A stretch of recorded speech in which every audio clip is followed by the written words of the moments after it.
The wallets are gonna be hurting this year, guys. That's all I know. YouTube, what is going on, everyone? It's your boy AC back with another video, and February is just around the corner, so we're gonna go over some highlights of February, the first half. So pretty much from whatever's coming out from February 1st all the way to the 15th, we're just gonna go over some highlights, some things that I'm interested in. If you guys like how I'm formatting this, let me know in the comments below, or if you want me to go through like everything that's dropping the first half of the month, or what I did previously and pick some of the best and some of the worst things. Right now, I'm just focusing on some highlights, some things I'm excited for, some things I want to see in hand. But kicking it off on February 1st, we have the Nike Dunk Low Vintage Michigan coming in at 125 USD or 170 Canadian dollars. They're extremely pricey for what we're getting, in my opinion. Now, like the name suggests, the Nike Dunk Low Vintage Michigans have some of that new aged aesthetic that we've been seeing on a lot of previous models, like the Jordan 1 Lost and Founds and the Reimagined Jordan 3s. But on these dunks, like you can see on some of these pictures, they have that like distressed leather on the collar, pretty much exactly how we saw it on the Lost and Founds. And they have this very slight aged midsole, and I'm not gonna lie, it's pretty much just like a completely reverse color of the original Michigans we got back in, I think it was 2021.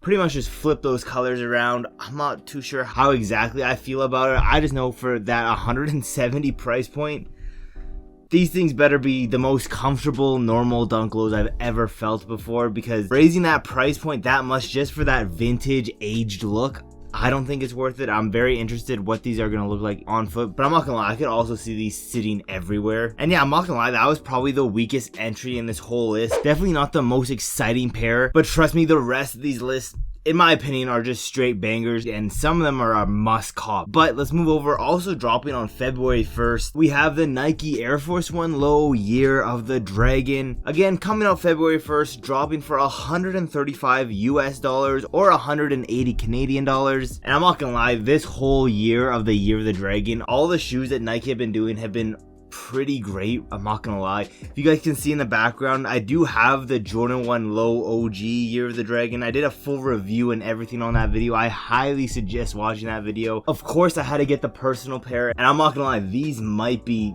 the shoe of the year. So if you guys do want to watch that video, it'll be linked up here or also in the description. But let's move over to these Air Forces. Now, typically, like you guys saw on those Jordan 1 Lows, the typical traditional colors are more of that green, red, and gold. But this year for the Air Forces, they decided to go with something very simple and not as much in your face, with an almost complete all sail leather upper. And the best thing on the shoe, in my opinion, is that shiny little orb on the laces, which resembles a dragon eye. So absolutely love that. Definitely one of the things I'm really interested in seeing how they look like in hand, especially that charm. But then it also does have some tags stitched around the shoe, like on the tongue where it does say "Just Do It," as well as the Nike logo stitched in this nice blue on the heel tabs, which goes great with that little mini swoosh on the side paneling. But then the swoosh and the heel tabs are actually this almost dragon-like scale pattern with a nice like light green border around it. I think they look amazing. Can't wait to see what they look like just in general. I do see these things eventually selling out, but I don't think they're gonna be like a day one sold out type of shoe. But yeah, you guys have to let me know in the comments below, what are you guys thinking of this year, the Year of the Dragon, and all of the sneakers that Nike is coming out with? Me personally, I love practically every single one. Like I said, those Jordan 1s are my so far sneaker of the year. I think they're better than the BRED 4 Reimagined. You know, very hot topic. I have the original BRED, so maybe that's why I put the Jordan 1 Lows a little bit higher. But yeah, it's crazy. We're only in January, just getting into February, and there's a stupid amount of heat. Looking forward for the whole year. They just announced that the Black Cat Jordan 5s are coming out. So not only are we getting the Jordan 5s, we're getting the Jordan 3s. The wallets are going to be hurting this year, guys. That's all I know. But let's move over to a more interesting pair, and honestly one that I need to make a video on, and I can't wait to see, just to see what they look like, how they feel, and would they be good as like an all-day slipper type of shoe. And that is the Jordan 1 Low Mule Golf in this BRED colorway, coming out February 2nd for a retail price of 110 USD or 150 Canadian dollars. I'm not mad at the price, but I would have liked it to be a little bit cheaper, just because I'm pretty sure regular Jordan 1 Lows are that $150 point. So I would have liked it to be like I wouldn't have been mad with it being 140 bucks. Just drop it by 10 bucks because we are losing a lot of stuff. Yes, granted, they have the golf stuff on the bottom, so maybe that's what is evening them out. But regardless, crazy shoe. You guys are probably just looking at the shoe itself thinking that this is a Jordan 1 slide, which is, yes, kind of, I guess you could do that, but that's not really what it is. These are actually golf shoes, and it's coming in that pretty much all basic leather that we see in every Jordan 1 low and Jordan 1 pretty much regardless of the shoe. We also see that Jordan Brand decided to take out the laces and the lace holes just to make it a lot easier to slip them on and off. So they are pretty much just like some sort of slide, but again, very interested to see what these look like. I need to make a video. I need to get my hands on a pair. For the people out there who play golf, I'm not one of them, but are you going to be picking these up to play golf in? You guys have to let me know in the comments below because I don't play golf. If I did play golf, would these be the shoes I would use? I don't know. I need to see how they look on foot. I don't know how easy it would be to play golf in like a slip-on shoe. I'm not gonna lie. But that's past the point. Let's move into the next thing on the list. One of the shoes that I'm very anticipated for. I think this is one of the shoes on my most anticipated list of the year, and that is the Jordan 3 Retro Craft in this ivory colorway.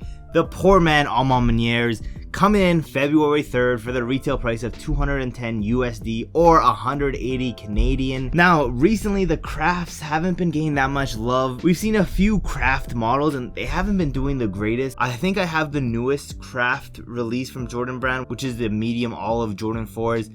Pretty sure that's the most recent one, and those things were a huge disappointment for a lot of people. Me personally, absolutely love them. Glad I got them for under retail. But again, these are definitely one of my most anticipated Jordan releases of the year so far, and honestly could very, very well be added into the collection. But these Jordan 3s are a combination of ivory, gray, mist, and cream with what looks like to be a little bit higher of a premium material than normal Jordan 3s. And honestly, it makes for a pretty nice looking pair. A good take.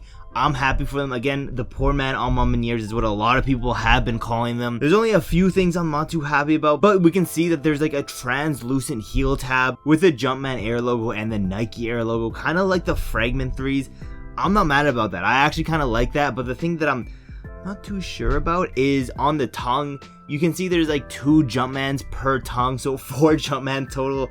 I don't know how I feel about them. Maybe it's not as big of a deal, maybe you don't notice it as much, but it might be a make or break type of thing for me. I don't know, they just look a little bit goofy, but again, I don't know yet. I need to see them in hand. They are coming out in a couple days, so be on the lookout for that review video. Definitely gonna have that out for you guys. And the best part about all of these shoes, I would say about 99% of the shoes that I will be covering during this series that I'm gonna be doing throughout the year is I wouldn't be surprised if, again, 99% of the shoes that I do show you guys, I do show my highlights, you'll be able to get them for retail, if not under, just because of how low the sneaker market currently is. But with that being said, we have 3 more shoes to go through.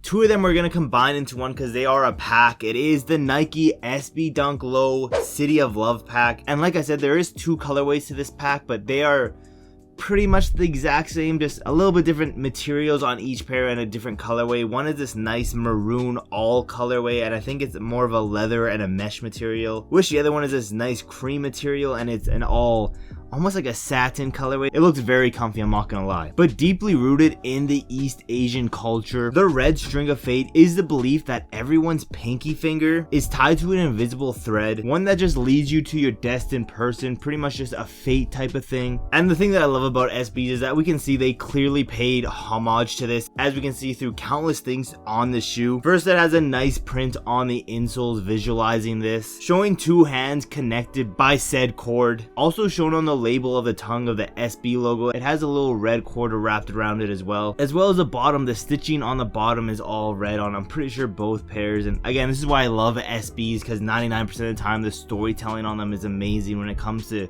specifically shoes like this. And yeah, that's why the Jordan 1 Low OG is, again, one of my favorite shoes to come out in a hot minute, because of the storytelling behind it. They actually put some effort into it, which is what I like to see. Releasing on February 9th for 125 USD or 170 Canadian. I don't know if I remember to say that, so I'm putting it in here now because I'm pretty sure I completely forgot to mention it. But That being said, we have one more shoe to go through. One that I know a lot of old sneakerheads are extremely excited for. And I need you to guess what they are in the comments below. I'll give you 2 hints. Releasing February 14th for a retail price of $240 US or 320 Canadian dollars. Put your comments on what you think they are. First one to get it right will get pinned. So pause this video because I'm going to tell you what they are now. It is the Nike Air Foamposite ones in the eggplant colorway. Arguably one of the more popular colorways on the Foamposite model. Now the question really is this the return of the Foamposite? Because I've been saying it for a minute now. Foamposites are going to make a big comeback. I know a lot of other people have been saying it, but that's what I personally believe. And now with, again, one of the most popular colorways coming back, is this a return, or are we going to see them sit on shelves? Because I'm not gonna lie, I could see both happening. It is a really terrible time to release a Foamposite because of how expensive they are and because nobody has money like that. Now, I'm pretty sure they made their debut on 2009, then got retroed back in 2017. I'm pretty sure I had a 2017 pair. I'm pretty sure I even had it on this channel where we went from $100 all the way up to $100,000. I'm pretty sure I had it somewhere between there. Not gonna lie, very heavily debated keeping that pair, but it just wasn't meant to be. But now with them re-releasing them, maybe it's time to add them back into the collection, because I do remember thinking they were a nice pair of shoes. However, this 2024 pair could be celebrating the 15-year anniversary of just the OG release, because it did come out, like I said, I'm pretty sure 2009, which would make it 15 years old, which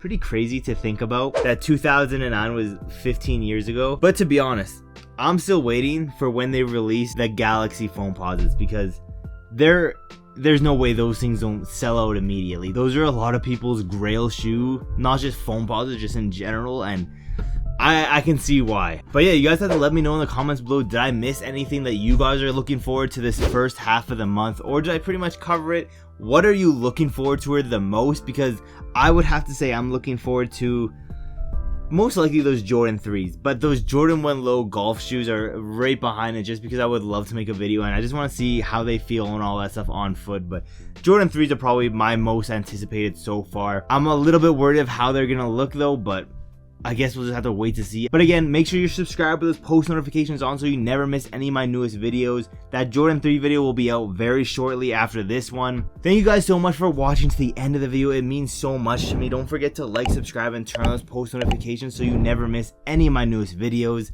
There's really not much else left to say except for I will see you guys in my next video.